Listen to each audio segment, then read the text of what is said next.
Et si tout ce que vous croyez être votre plus grande qualité était en réalité ce qui vous empêche de vivre une vie plus légère, plus authentique et plus prospère?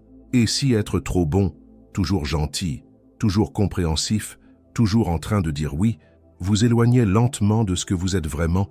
Aujourd'hui, vous allez comprendre pourquoi la fatigue émotionnelle, les ressentiments qui s'accumulent en silence et cette sensation constante de vous effacer ne sont pas des signes de faiblesse, mais des alertes de votre inconscient indiquant qu'il est grand temps de changer. À la fin de cette vidéo, vous verrez votre histoire autrement. Vous réaliserez qu'il existe une issue et qu'elle commence par le courage, pas par la culpabilité.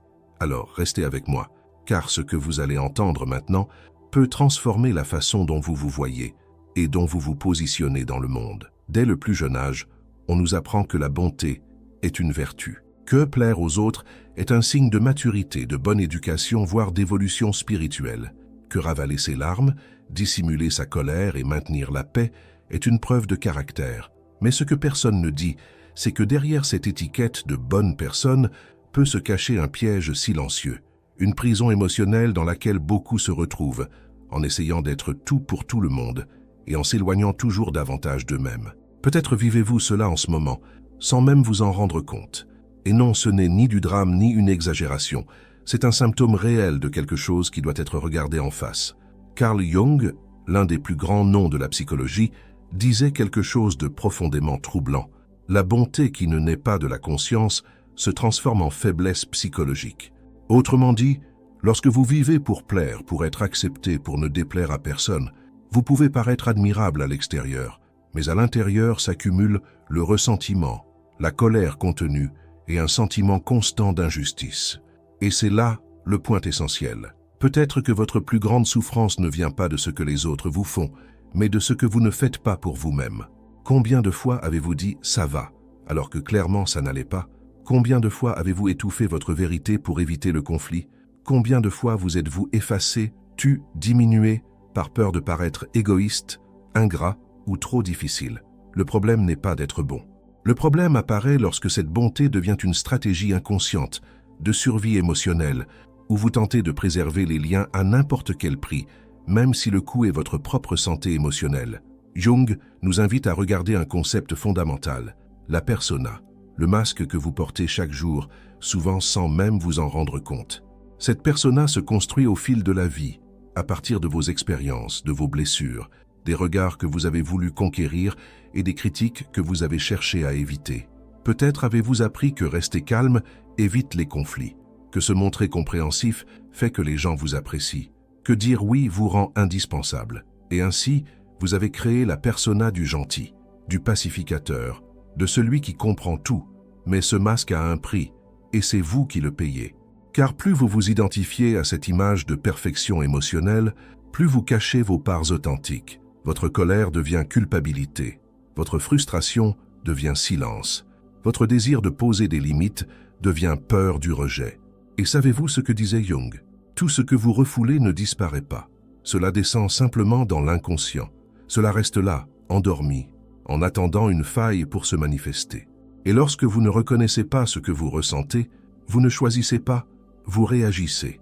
Et bien souvent, vous réagissez mal, car ce qui n'est pas exprimé avec conscience explose sans contrôle. Peut-être avez-vous déjà ressenti cela, cette irritation qui surgit sans raison apparente, cette fatigue inexplicable, cette envie de disparaître sans vraiment savoir pourquoi. Peut-être êtes-vous, au fond, épuisé de porter une version de vous-même qui ne vous représente plus. Et ce qu'il y a de plus inquiétant, c'est que plus cette persona est parfaite, plus l'ombre qu'elle tente de cacher devient intense. L'ombre, c'est tout ce que vous avez appris que vous ne pouviez pas être, non pas parce que c'était réellement mauvais, mais parce que ce n'était pas accepté. Votre colère, votre égoïsme, votre désir de poser des limites, votre envie de dire « ça suffit ». Rien de tout cela n'est mauvais. Ce sont des parts humaines, naturelles, que vous avez repoussées dans l'obscurité au nom de l'acceptation. Et ainsi, un déséquilibre s'est créé. Vous êtes devenu trop bon à l'extérieur, mais profondément en conflit à l'intérieur. Jung était catégorique. Plus quelqu'un s'identifie à la lumière, plus son ombre devient sombre. La personne qui vit pour être bonne est souvent celle qui porte le plus de ressentiment. Car une bonté qui tente de cacher tout ce qui est humain devient moralisatrice, fragile, manipulable. Et c'est difficile à accepter, je le sais, parce que nous avons grandi en entendant que la bonté est l'idéal. Mais personne ne nous a appris la différence entre la bonté authentique et l'auto-négation. Et c'est là que commence la transformation. Pas lorsque vous essayez d'être encore plus gentil, mais lorsque vous avez le courage de regarder tout ce que vous avez évité de ressentir. Lorsque vous affrontez votre ombre, non pour agir de manière impulsive, mais pour retrouver le choix. Choisir quand céder, choisir quand dire non, choisir quand reculer et quand vous positionner. Voilà l'intelligence psychologique, bien plus précieuse que n'importe quelle bonté idéalisée. Être émotionnellement intelligent, ce n'est pas marcher sur des œufs, ni chercher à plaire à tout le monde. C'est vivre à partir de la vérité. Et parfois, la vérité dérange. Parfois, elle déçoit. Parfois, elle fait peur. Mais elle libère aussi. Elle vous libère des liens toxiques, des culpabilités inutiles, des rôles que vous avez assumés sans vous en rendre compte. Et surtout, du besoin constant de prouver que vous êtes quelqu'un de bien. Car lorsque vous êtes aligné avec ce que vous ressentez, vous n'avez plus besoin d'approbation. Vous avez besoin de respect, avant tout le vôtre. Alors, vous commencez à percevoir une nouvelle forme de force naître en vous, une force silencieuse, qui ne crie pas mais ne baisse pas la tête non plus, qui ne se bat pas mais ne s'efface pas. C'est cette force qui pose des limites. Et peut-être est-ce là l'un des plus grands enseignements que vous pouvez tirer d'ici. Être bon ne signifie pas vivre sans limite. Cela signifie savoir jusqu'où vous allez et jusqu'où l'autre ne peut pas aller. La limite n'est pas de l'égoïsme. La limite est de l'amour-propre. C'est elle qui protège votre énergie, votre paix, votre identité.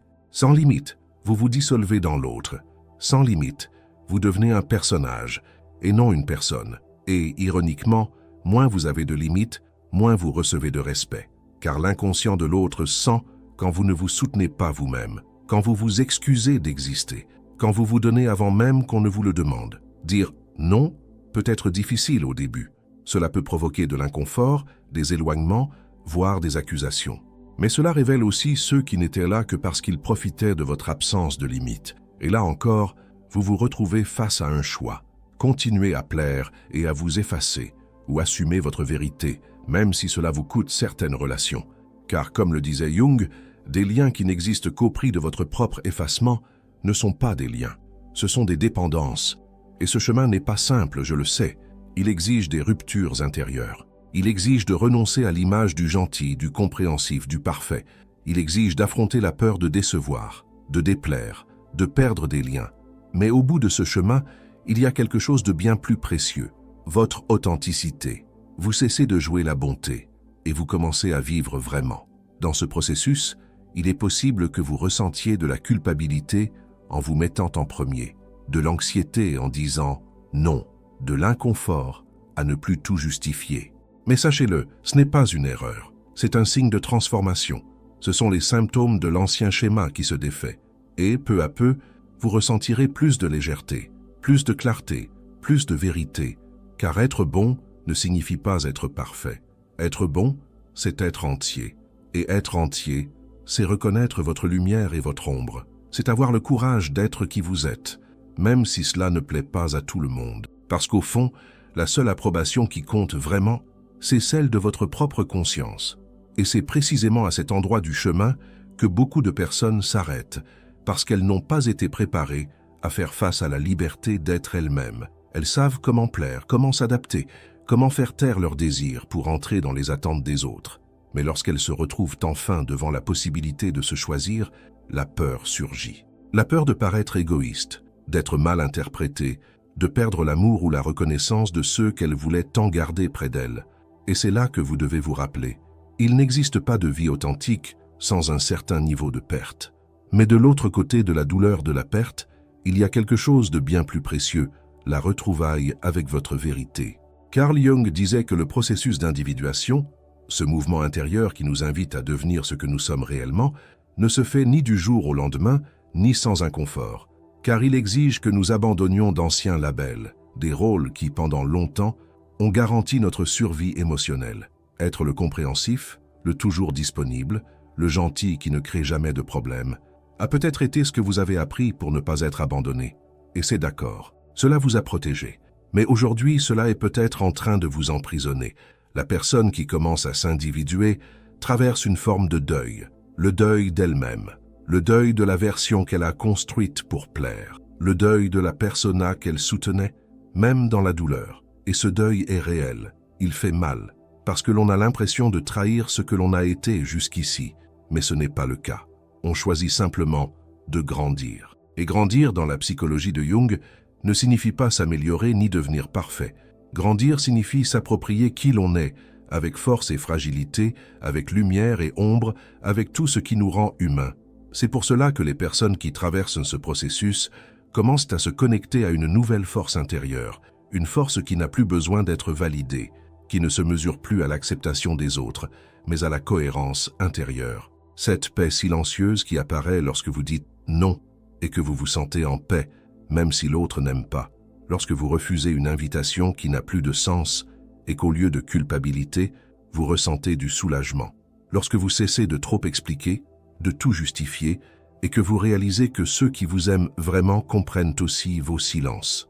Ces petits changements d'attitude sont des signes clairs que votre conscience est en train de s'élargir, que vous n'avez plus besoin d'utiliser la bonté comme un bouclier, que vous pouvez être gentil mais aussi ferme, aimant mais avec des limites, que vous pouvez prendre soin des autres sans vous oublier vous-même. Et ici, un avertissement important. N'attendez pas que tout votre entourage comprenne ou accepte immédiatement cette nouvelle posture. Certaines personnes seront dérangées. Elles tenteront de vous faire reculer. Elles diront que vous avez changé. Et oui, vous avez changé. Vous avez changé parce que vous en avez eu assez de vivre pour être accepté, parce que vous avez commencé à vous écouter, parce que vous avez compris que votre santé émotionnelle vaut plus que n'importe quelle apparence de perfection. Et le plus beau, c'est qu'avec le temps, vous commencez à attirer des personnes qui résonnent avec cette nouvelle fréquence, des personnes qui ne vous demandent aucun effort pour être aimées, qui vous aiment pour ce que vous êtes, et non pour le rôle que vous jouez. Car la vérité est la suivante, lorsque vous vous permettez d'être entier, vous commencez à vivre des relations entières, des relations où il y a échange, respect, vérité, et non plus dépendance, culpabilité ou manipulation émotionnelle. Jung disait que la connaissance de soi n'est pas réservée au moment de crise, mais à toute la vie. Parce que la conscience n'est pas un lieu où l'on arrive, c'est un chemin que l'on choisit d'emprunter chaque jour, un chemin qui exige le courage de rompre avec de vieilles habitudes, la patience pour accueillir ses propres limites et la compassion pour ne pas se juger dans le processus. Et peut-être êtes-vous exactement là, en ce moment, entre ce que vous avez été et ce que vous êtes en train de devenir. Et je veux vous dire, n'abandonnez pas, continuez. Vous n'êtes pas seul. Des milliers de personnes traversent ce processus silencieux, où l'âme crie pour la liberté, pendant que l'ego tente encore de s'accrocher au connu. Mais peu à peu, votre vérité gagne en force, et le monde cesse d'être un champ de bataille, pour devenir un espace d'expression. Et voilà le véritable miracle de la connaissance de soi, non pas celui de vous transformer en quelqu'un de parfait, mais celui de vous reconnecter à qui vous avez toujours été, avant d'avoir besoin de plaire à tout le monde. Parce que vivre avec authenticité n'est pas facile, mais c'est infiniment plus léger, non pas parce que le monde change, mais parce que vous changez la manière dont vous choisissez d'être au monde. Et avant de continuer, si tout ce que vous avez entendu jusqu'ici a touché votre cœur d'une manière ou d'une autre, je voudrais vous demander un geste simple, mais puissant. Aimez cette vidéo. Abonnez-vous à la chaîne pour ne pas manquer les prochains contenus et écrivez dans les commentaires la phrase suivante « Je choisis de vivre dans la vérité, même si cela dérange ». Cette phrase est un engagement silencieux envers vous-même, une déclaration de force, de courage et de choix conscient pour une vie plus authentique. Et à mesure que vous vous engagez dans ce chemin silencieux consistant à devenir qui vous êtes réellement, vous commencez à percevoir des nuances de votre vie qui vous échappaient auparavant. Vous remarquez comment de petits gestes du quotidien, ceux où vous cédiez sans en avoir envie, souriez sans le vouloir, aidiez sans énergie, portaient en réalité le poids d'une auto-trahison constante. La sensation de fatigue n'était pas un manque de temps, ni un excès d'activité, mais l'épuisement de soutenir une version de vous-même qui n'avait plus de sens. Et cela ne se produit pas d'un seul coup. Cet épuisement grandit lentement, comme un murmure qui devient un cri, comme une goutte qui finit par faire déborder le verre. C'est à ce moment-là que la conscience devient inconfortable. Vous réalisez que certaines relations ne fonctionnaient que parce que vous cédiez toujours, que certaines invitations n'existaient que parce que vous ne disiez jamais non, que beaucoup de compliments que vous receviez était davantage lié à votre capacité à supporter en silence qu'à votre essence véritable. Et alors surgit la question qui change tout. Vaut-il la peine de continuer à être cette version de vous-même pour préserver ce qui n'a jamais été réel? Bien souvent, la réponse fait mal, car en abandonnant la persona du gentil, du compréhensif, du toujours disponible, vous vous retrouvez face à des vides qui étaient auparavant remplis de relations fragiles, d'accords tacites et d'attentes extérieures. Mais cette douleur porte aussi un immense potentiel de croissance. Elle révèle qu'une nouvelle relation est en train de naître, peut-être la plus importante de toutes, celle que vous entretenez avec vous-même. Et lorsque cette nouvelle relation commence à se renforcer, vous comprenez qu'il peut exister de l'amour sans soumission, de l'empathie sans auto-négation, de l'aide sans sacrifice. La culpabilité qui accompagnait chaque non commence à être remplacée par une légèreté que vous n'aviez pas ressentie depuis longtemps. Une légèreté née de la cohérence intérieure, du fait d'agir en accord avec ce qui est vrai pour vous, même si cela crée des remous dans le monde extérieur. Vous découvrez alors un nouveau langage, celui du respect de soi. Et il est étrange de constater à quel point ce langage, au début, paraît étranger. Après tout, on nous a appris à nous taire, à céder, à nous adapter. On nous a félicités pour avoir effacé nos désirs au nom de l'harmonie. Mais cette harmonie construite sur le silence et le renoncement est fragile. Et lorsqu'elle se brise, elle révèle à quel point nous étions éloignés de nous-mêmes. À ce stade, vous commencez à comprendre que les limites que vous posez à l'autre ne sont pas des barrières, ce sont des ponts qui relient ce que vous êtes à ce que vous méritez, des ponts qui séparent ce qui est vrai de ce qui est simplement commode. Dire non cesse d'être un acte défensif et devient un acte créatif. Vous n'éloignez pas les gens, vous créez de l'espace pour des relations plus réelles, des relations dans lesquelles vous n'avez pas besoin d'être à moitié vous-même pour être accepté entièrement. C'est pour cela que ce processus, bien que douloureux, est si libérateur, parce que vous sortez du pilotage automatique émotionnel. Vous commencez à agir avec intention, avec présence. Vous ne dites plus oui par peur de dire non. Vous dites oui parce que vous le voulez. Et cela change tout. Cela change le poids de vos choix, la saveur de vos relations, la manière dont vous vous regardez. Et lorsque vous commencez à vous voir avec plus de clarté, vous commencez aussi à reconnaître votre valeur. Non pas une valeur fondée sur votre utilité pour les autres, mais sur votre fidélité à vous-même. Cela vous apporte une estime de soi plus solide, plus enracinée. Vous n'avez plus besoin de vous affirmer ni de vous défendre. Votre présence devient suffisante. Votre vérité commence à parler pour vous. Mais il est important de le savoir. Cette vérité n'est pas toujours bien accueillie. Certaines personnes s'éloigneront. D'autres tenteront de vous manipuler, de tester vos limites. Certaines vous accuseront de froideur, d'arrogance, de changement. Mais la réalité est simple. Vous n'êtes plus disposé à porter des liens qui dépendent de votre absence à vous-même pour exister. Et cela, même si cela paraît dur, est l'une des plus grandes preuves d'amour que vous puissiez offrir, à vous-même et indirectement, à ceux qui restent. Car lorsque vous vous positionnez avec vérité, vous offrez aussi aux autres la possibilité de se positionner. Les relations fondées sur les apparences se dissolvent, mais celles fondées sur l'essence fleurissent. Elles grandissent dans l'espace nouveau que vous créez en vous libérant du besoin de plaire. Elles respirent plus profondément. Elles deviennent plus légères, plus honnêtes. Et ainsi, jour après jour, vous vous habituez à cette nouvelle façon de vivre, plus simple, plus directe, plus entière. Vous réalisez que le monde ne s'effondre pas lorsque vous dites non, que personne ne meurt parce que vous vous êtes priorisé, que les critiques venant de l'extérieur sont bien petites face à la paix qui naît à l'intérieur. Et cette paix devient votre nouveau baromètre. Vous cessez de mesurer la vie à la quantité d'applaudissements et commencez à la mesurer à la qualité de votre tranquillité. Et alors, peu à peu, vous découvrez le silence fertile de l'individuation. Un silence qui n'est pas absence de bruit, mais présence à soi. Vous n'avez plus besoin de prouver quoi que ce soit, ni de vous expliquer, ni de vous convaincre d'avoir raison.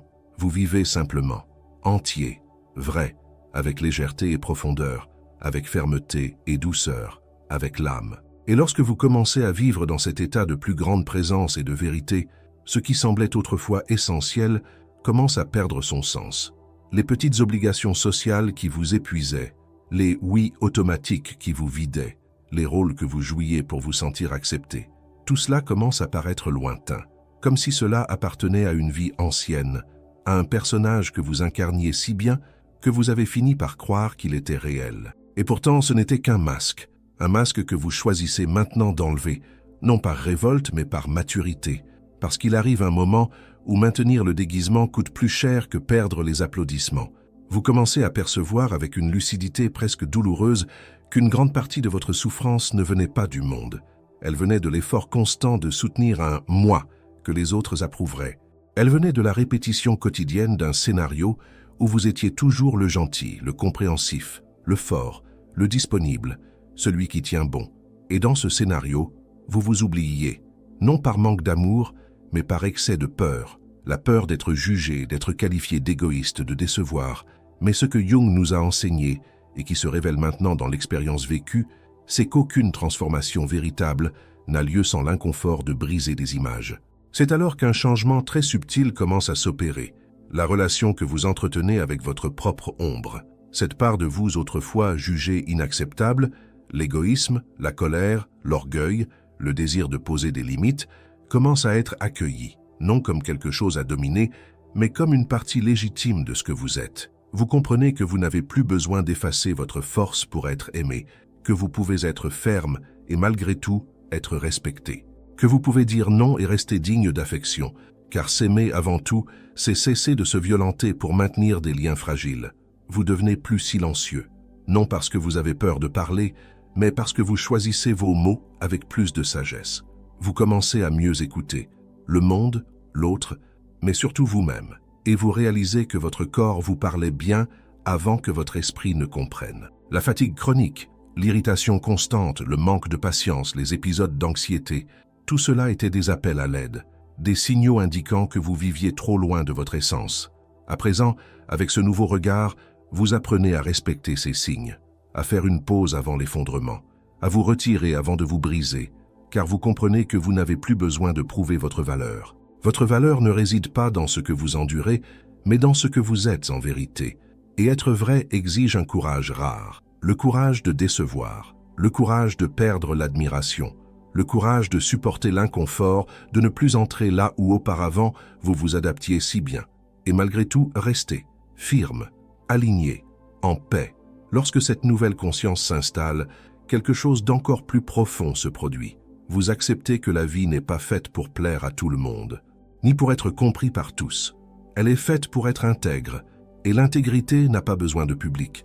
Elle demande le courage de rester fidèle à soi-même, même lorsque personne ne regarde. C'est ce type d'engagement, intérieur, silencieux, non négociable, qui commence à guider vos décisions. Vous devenez plus sélectif dans les lieux où vous allez, dans les personnes que vous fréquentez, dans la manière dont vous vous engagez, car désormais, vous savez que votre présence est précieuse, que votre temps est sacré, que votre énergie a une valeur qui ne peut plus être gaspillée dans ce qui ne vous nourrit pas. Cela ne vous rend pas arrogant, cela vous rend lucide. Vous ne vous croyez pas supérieur aux autres, mais vous ne vous traitez plus comme quelqu'un de moindre que ce que vous méritez. Et cette lucidité change tout. Elle transforme votre façon de dire « oui ». Désormais, ce « oui » vient avec présence, avec désir, avec vérité. Elle transforme aussi votre « non ».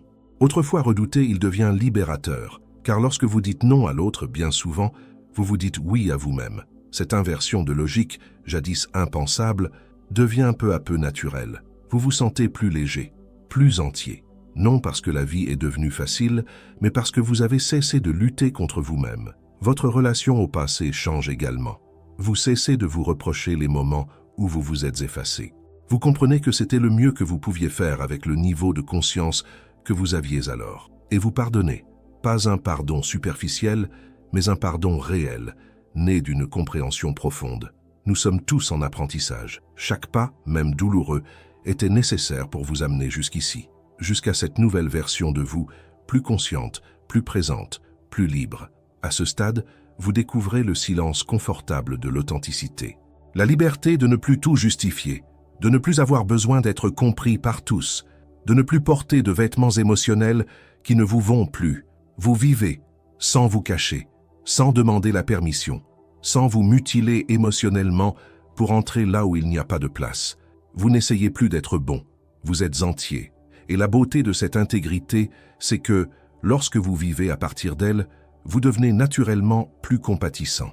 Non plus une compassion née de la culpabilité, mais celle qui jaillit d'une empathie réelle. Vous comprenez la douleur de l'autre parce que vous avez affronté la vôtre. Vous respectez les limites d'autrui parce que vous connaissez désormais les vôtres. Vous aimez d'une manière plus libre, car vous n'êtes plus prisonnier du besoin d'être aimé en retour. Votre présence devient un don, non une monnaie d'échange. Et cela transforme vos relations. Vous cessez de dépendre de l'autre pour vous sentir complet.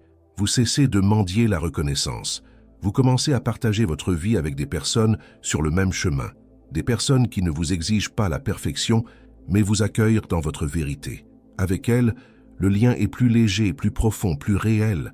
Car désormais, vous le savez, vous n'avez plus à choisir entre être aimé et être vous-même. Jung disait que la souffrance naît de la distance entre ce que nous sommes et ce que nous prétendons être. Et lorsque cette distance se réduit, la douleur cède la place à la paix. Une paix qui ne dépend pas des circonstances extérieures, mais de votre cohérence intérieure. Une paix qui n'a besoin ni d'explication, ni de justification, ni de concession, seulement de présence. Et en arrivant à ce point du chemin, vous regardez en arrière et vous comprenez. Ce n'a pas été facile, mais c'était nécessaire. Chaque confrontation intérieure, chaque limite posée, chaque larme silencieuse, chaque éloignement, tout faisait partie d'un processus qui aujourd'hui prend sens. Vous ne vous êtes pas perdu, vous vous êtes trouvé, non pas dans les certitudes, mais dans le courage de vivre avec des questions ouvertes, non pas dans la perfection, mais dans l'humanité, non pas dans le contrôle, mais dans l'abandon à votre propre vérité. Car au fond, le plus grand cadeau que vous puissiez vous offrir, c'est celui-ci. Vivre sans vous trahir, aimer sans vous effacer, aider sans vous annuler, être dans le monde sans perdre de vue votre essence. Voilà le véritable but. Non pas devenir quelqu'un d'admirable, mais devenir quelqu'un de vrai. Quelqu'un qui se regarde dans le miroir et se reconnaît, avec fierté, avec légèreté, avec amour. Et si vous êtes arrivé jusqu'ici, peut-être l'avez-vous déjà ressenti à un certain niveau. Peut-être êtes-vous en plein dans ce processus. Peut-être êtes-vous seulement au début. Peu importe où vous en êtes. Ce qui compte, c'est que désormais, vous le savez. Il ne s'agit pas d'être bon. Il s'agit d'être entier. Et cela change tout.